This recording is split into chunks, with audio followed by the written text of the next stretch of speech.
Dear students, if you remember our previous class, in the previous class of relativity, we had a discussion on Michelson-Morley experiment. And on basis of Michelson-Morley experiment, what we observed that the ether drag hypothesis that failed to describe the laws of motion in different frame of references. And before that, we have discussed the Galilean transformation. And last day I told that based on the ether drag hypothesis, there was some Einstein's idea for relativity based on which the whole relativistic idea developed. What was Einstein's idea? He concluded from the ether drag hypothesis and Michelson-Morley experiment, number one, all laws of physics hold good in all the inertial frame of references. All the laws of physics in all inertial frame of references, they are having the same form. And secondly, he told that another hypothesis, that the velocity of light in space is same for all frame of references. So he said that c, it is a constant, the velocity of light is same in space in all inertial frame of references. So for both of these, one constant idea was inertial frame. Last day I told you the definition of inertial frame. Inertial frame means one frame of reference which is either in rest or moving in a constant velocity with respect to another, but it will not be one accelerating frame of reference or rotating frame of reference. This will be non-inertial frame. So for inertial frame, these were two hypotheses or postulate of Einstein's idea of relativity. Based on that, he derived the relativistic transformation equations with Lorentz transformation.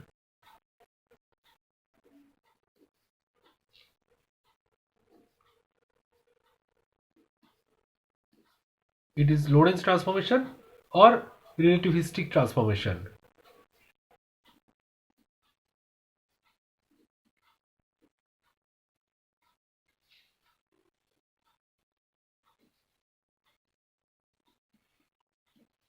Okay, so what is relativistic transformation or Lorentz transformation?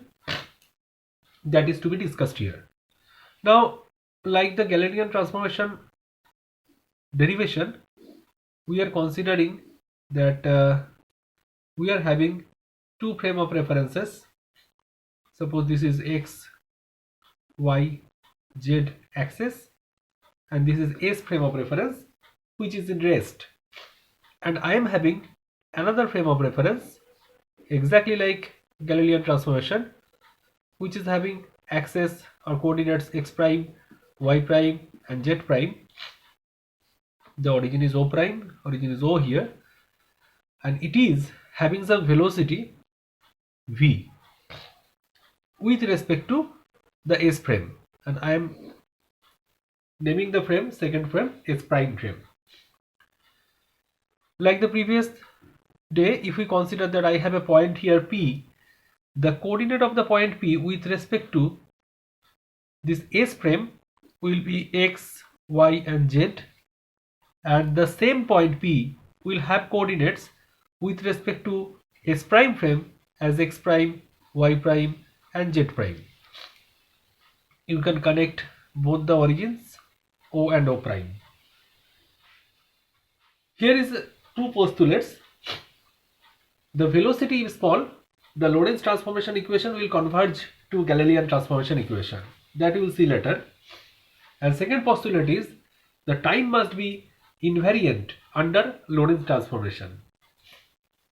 So first we have to consider the transformation equation.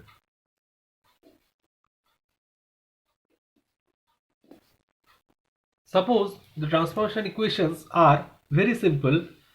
X prime equals to a into x minus vt. V is the velocity of the s prime frame with respect to s prime. Y prime equals to y, z prime equals to z, and time t prime equals to bt plus dx. the consideration is very simple, that I am having four transformation equations. X prime is related to x like that, y prime is related to y like that, z prime is related to z like that, and t prime is related to t like that, where I am having constants a, b and d. C is not considered as a constant term because we are considering c as velocity of light. So to avoid the confusion, c is not considered. Wherever you can find any c, term c, consider it c is the velocity of light. So what we can write here, that the coordinate OP, that can be written as c into t. Why? Because we are considering the after t time, this is the displacement between these two frame of references. Initially these two frame of references were here, s and s prime, they were superposing. After time t, it has been displaced to that position. So if I consider the velocity of light is c, the distance can be written as c into t, and here it can be written as c into t prime.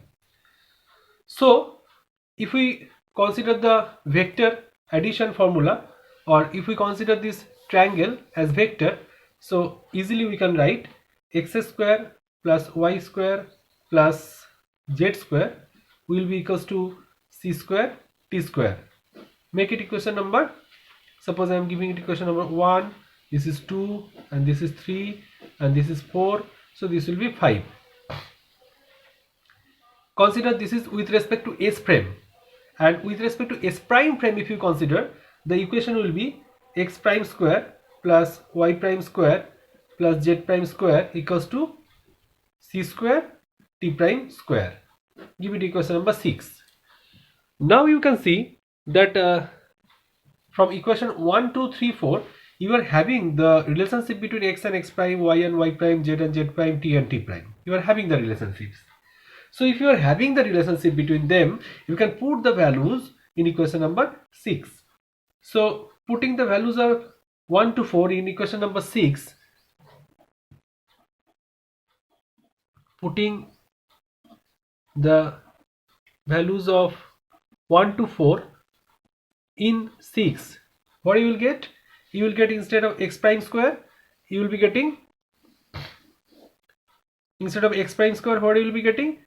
You will be getting a square into, from here, x minus vt whole square plus then y square plus z square equals to c square t prime square.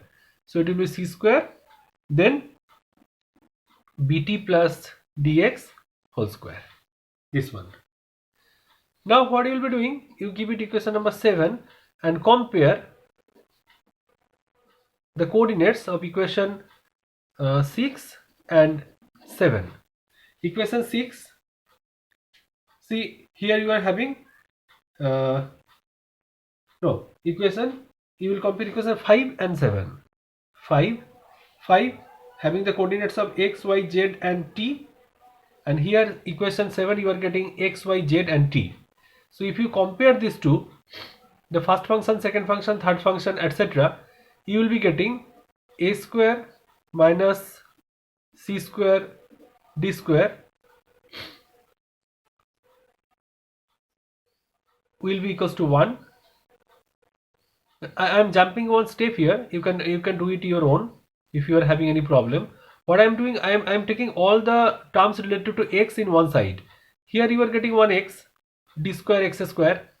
Here you will be getting 1x square. So you are taking all the x square in one side. If you take x square common, you will be getting a square here, and from this equation you will be getting c square d square. So I am comparing the coordinates of x, y and z separately.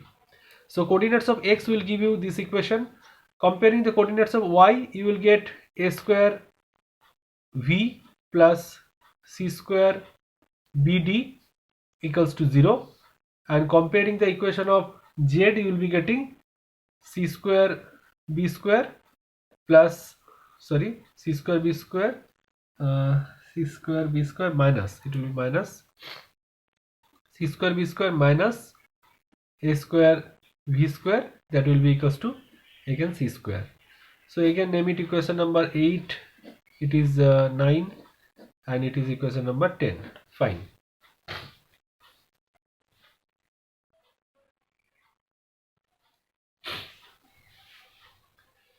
Now I am comparing the equation 8 and 9. I am doing the calculation from 8 and 9. Look how many unknowns I am having. I am having now 3 unknowns, A, B and D. I am having A, B, D, and I have to derive their values. So equation 8 and 9, what I will be doing, I will be eliminating the value of A. So I will derive the relationship between B and D. So here instead of A square, what can I write? Instead of A square I can write from equation from 8 and 9. From 8 and 9, instead of A square I can write 1 plus C square D square, and from equation 9 instead of A square I can write minus of C square BD divided by V. Calculating that, you will be getting finally C square D common, then B plus VD equals to minus of V. Make it equation number 11. Similarly, you compare equation 9 and 10. From 9 and 10. Again from equation 9 and 10, you eliminate the same. Eliminate the value of A. Instead of A, if we write the value of A square from equation 9, what you will be getting? From equation 10, instead of A square, you are getting C square B square minus C square whole divided by V square from equation 10. From equation 9, what you are getting? From equation 9 you are getting, instead of A square you can write minus of C square BD divided by V. Again solve it, you will be reaching to a solution B into B plus D into V equals to 1. Make it equation number 12. Now see, from equation number 11 and 12, comparing these two, instead of from equation 11 and 12 you can easily eliminate one value and derive the relationship from 11 and 12. You can reach to a result D equals to minus BV D equals to minus BV by C square, and make it equation number 13. How I am getting that? From equation number these two, what I am doing, here I am getting B plus BD, here also I am getting B plus BD. Okay, so instead of this B plus BD I can write 1 by B, right here 1 by B, you will get one relationship between B and D. That is what I have written. This is a simplification only. So I am naming it equation number 13. Again what you can do, from equation number 8 and 9, what you can do, multiply equation 8 by V. So you are getting A square V, here you are already getting A square V, then subtract these two equations. So you can write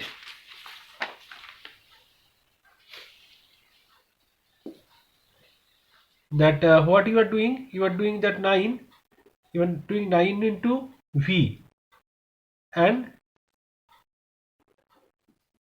adding with equation 10.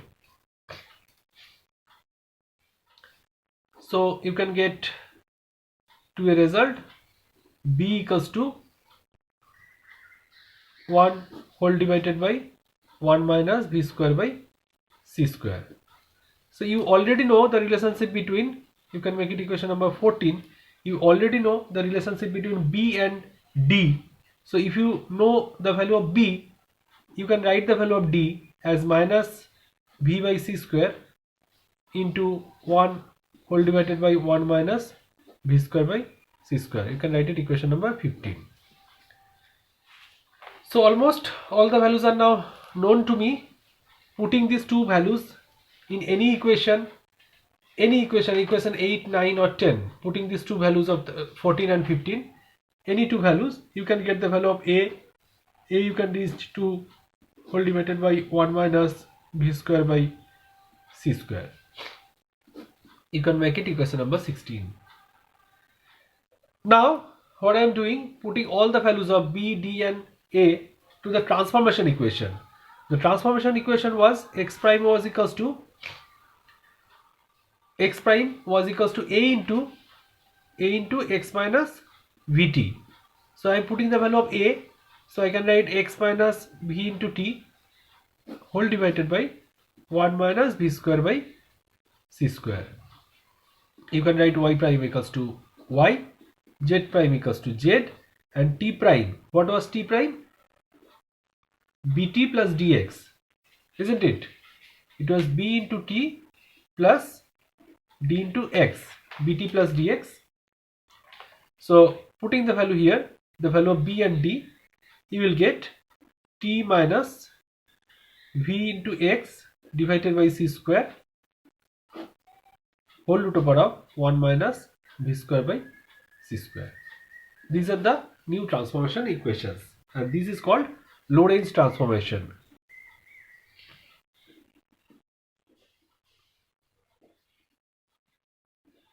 You can easily look that Lorentz transformation is really looking different than the Galilean transformation. So as I told in the beginning, if you consider the velocity is small, if the velocity v is very small, if the velocity is very small, then what will be the value of 1 minus v square by c square? If the value of v is very small, this value will be nearly equals to 1. So the transformation equation will be converted to, this is nearly equals to 1. So x prime will be equals to x minus v into t, y prime equals to y, z prime equals to z, and t prime equals to t.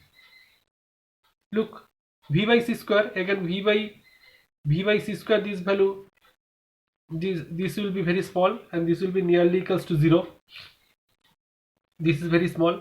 So if v by c square, this value is nearly equals to 0, so it will be converted t prime equals to t. So this is nothing but Galilean transformation.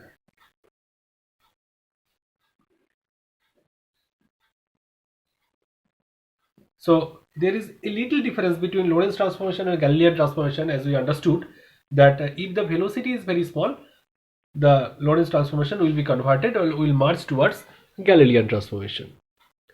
Okay, so with that we will proceed now towards the Lorentz length contraction hypothesis and time dilation hypothesis.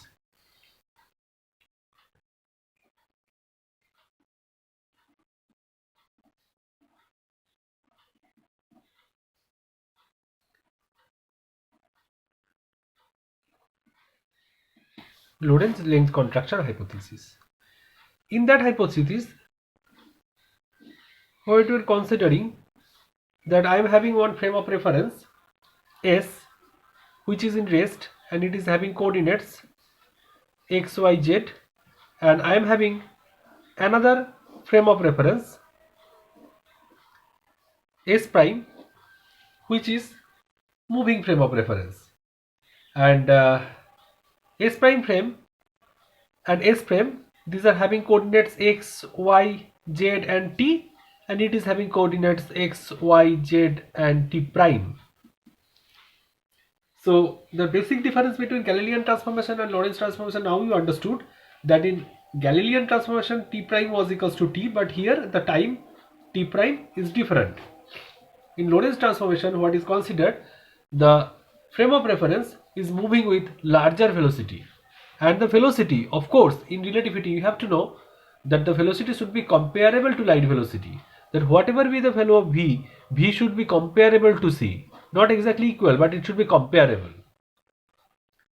It should be nearly equals to c, but not exactly equal. If it is exactly equal, then the conception is totally different, then it will be converted into energy, and the time will be infinitely large. So that we know, that we will discuss later. So as of now, what we are considering, that S frame of reference is moving, suppose it is moving along x direction,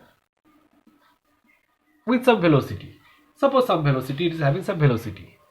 And on that particular frame of references, I am having a rod, a small rod I am having here in that frame of reference, which is having coordinates x1 prime and x2 prime in both the ends. Try to understand the figure.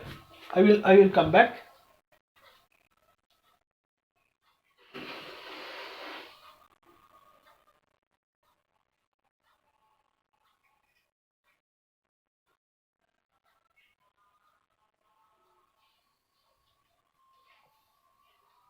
Okay, hope you understood that what we are trying to calculate, that I am having a small rod of any dimension, and at the dimension I am considering the left hand dimension is x1 prime and right hand is having the coordinate x2 prime. So what will be the original length of that rod? The original length of that rod with respect to S prime frame, the length of the rod, original length L0, will be equals to x2 prime minus x1 prime. Is this end minus that end, that will give you the original length.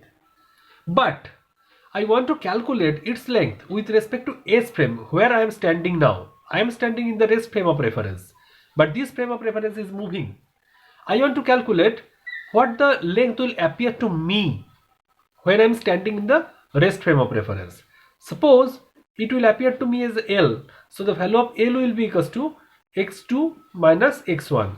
From this frame of reference, it is having coordinate x2, and this end having coordinate x1. So to me it will appear like that. It is very simple idea. So what I am going to do now, I will be putting the values of x2 prime and xy prime with respect to x. From Lorentz transformation equation, what I have seen, the transformation equation was like that. So Lorentz transformation equation gave me the idea that x prime is equals to x minus v into t whole divided by 1 minus v square by c square. So I will be putting this value here. So I will be calculating like that. The value of L0 is equals to x2 prime minus x1 prime, and putting the values of x2 prime and x1 prime in terms of x, I will be getting x2 minus v into t whole divided by 1 minus v square by c square minus x1 minus v into t whole divided by 1 minus v square by c square. So calculating that, I will be getting x2 minus x1 whole divided by 1 minus v square by c square. So x2 minus x1, that is actually equals to L whole to the power of 1 minus v square by c square. So I am getting L equals to L0 whole to the power of 1 minus v square by c square. This one. So the value of 1 minus v square by c square, that is of course it will be less than 1. So if it is less than 1, it will be multiplied to L0. So always the length appear to me will be contracted, because always I will be getting L, the value of L will be much more less than L0 than its original length, because it will be multiplied with some 0.9 or 0.8 or whatever it is. If you consider that v equals to 0.8 into c, so you put the values here, you will be getting whole root of power of something 1 minus suppose it is 0.8 or something, so you will be getting a whole root of power of 0.2, that is multiplied with L0, so it will be L0 into 0.6 or something. So always it will be less than L. So the length of the rod will be contracted. Actually it will not be contracted. Actually the length will be always same with the rest frame of reference and moving frame of reference, but it will appear as if it has been contracted. So this is the Lorentz length contraction hypothesis. So now we are moving towards Lorentz time dilation hypothesis.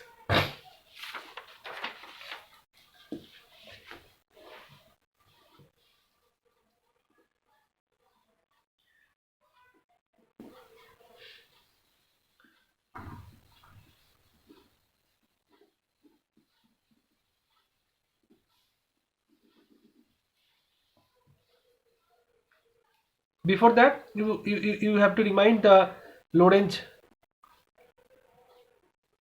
transformation of time, it was t minus vx by c square whole root over of 1 minus v square by c square. That you remember? Okay, fine. So again I am considering here that I am having two frame of references.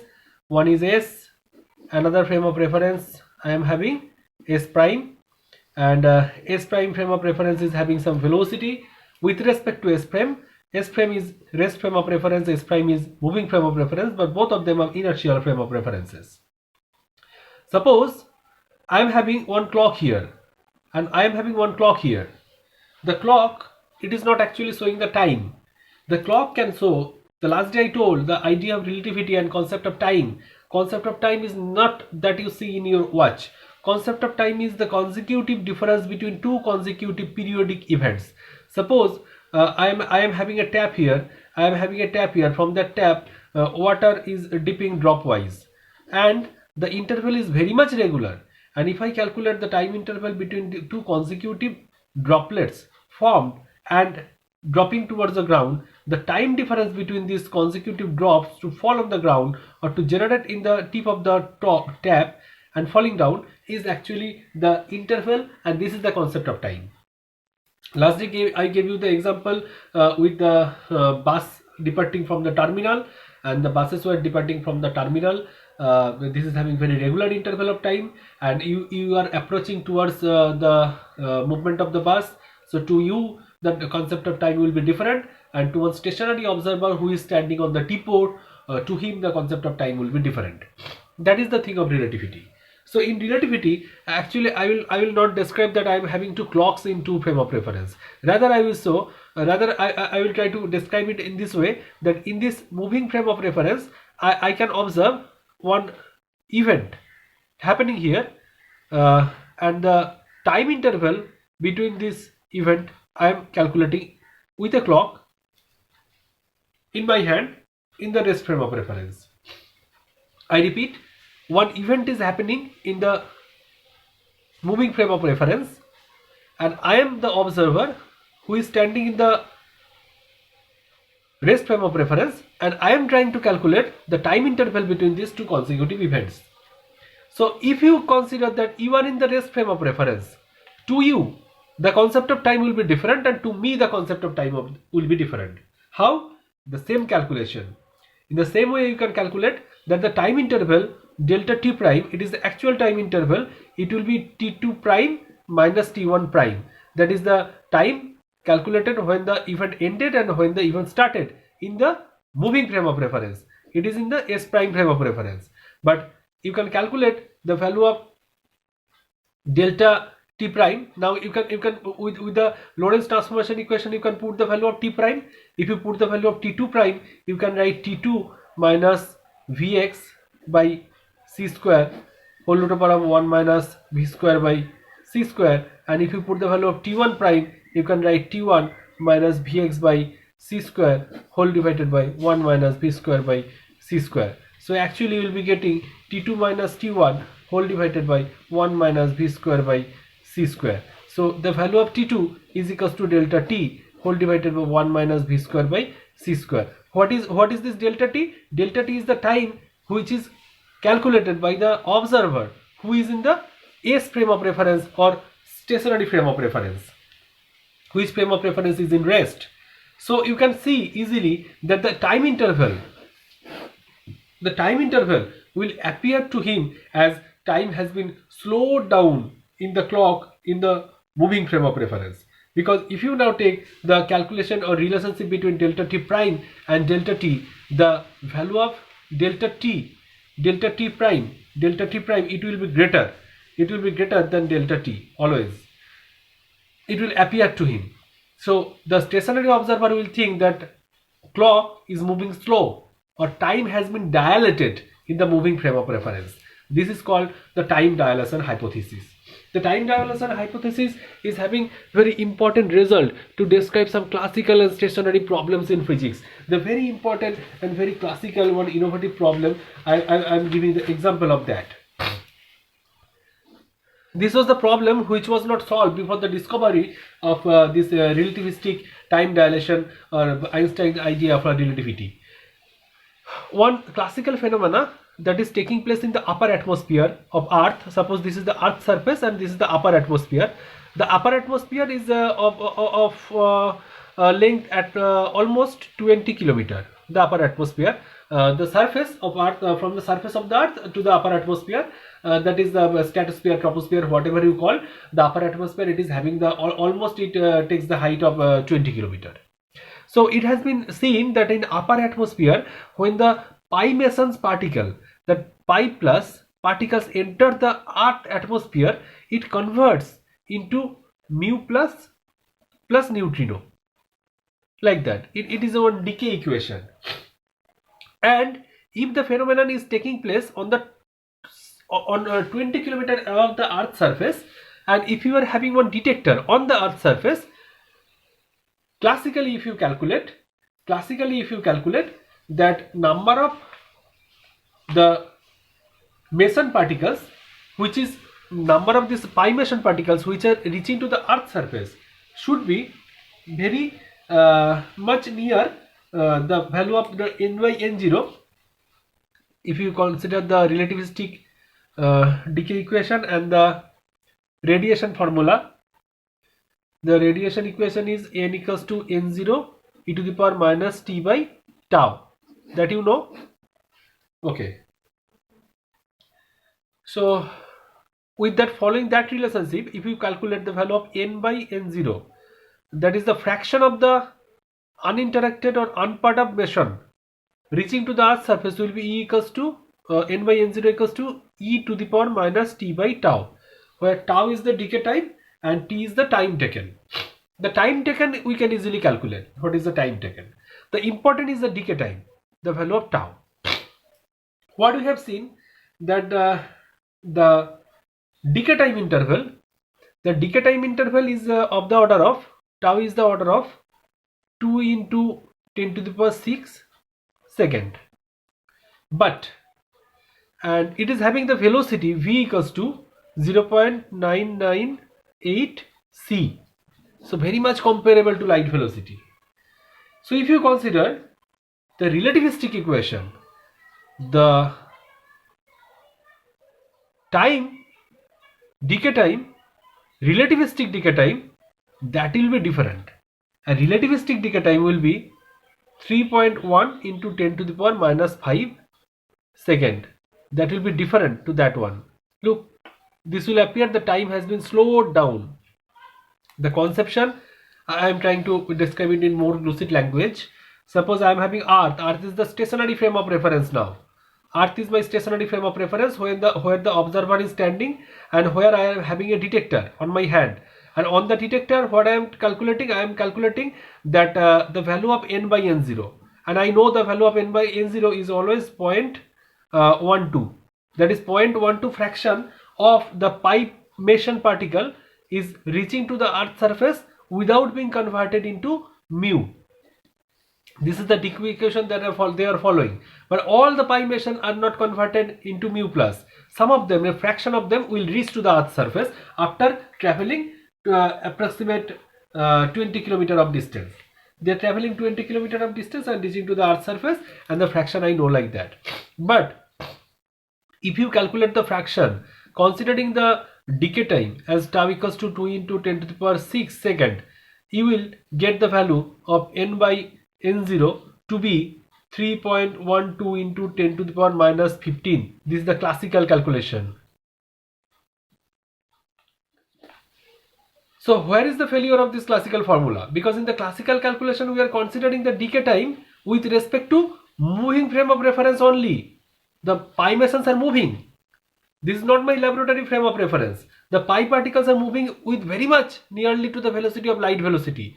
So if you consider their decay time with respect to the moving frame only, then you are going to fail, or you are going to fail to describe actual fact happening there, because in the detector I am seeing the result like that. But if you now consider the relativistic time dilation formula, the relativistic time dilation formula will give you its relativistic decay time, that is the decay time with respect to Earth, which is the stationary frame of reference now, will be different than its original value, and with that, if you calculate the value of n by n0, you will be getting the result 0.12, which is relativistic value, and this is the real value or actual value and correct value.